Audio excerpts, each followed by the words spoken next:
Good news po para sa buong PhilFlag community.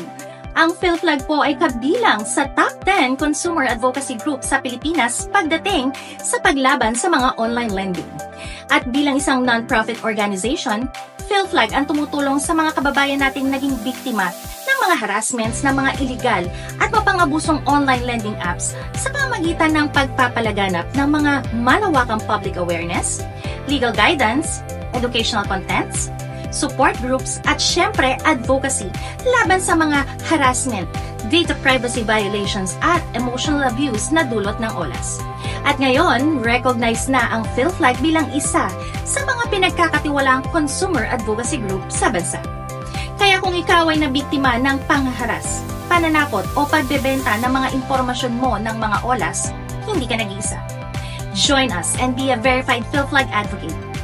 PhilFlag is more than just an advocacy group. It's a community where everyone has a voice.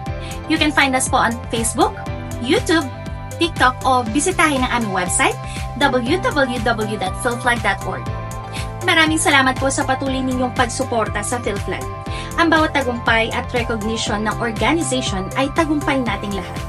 Ako po si Miss A, proud PhilFlag advocate.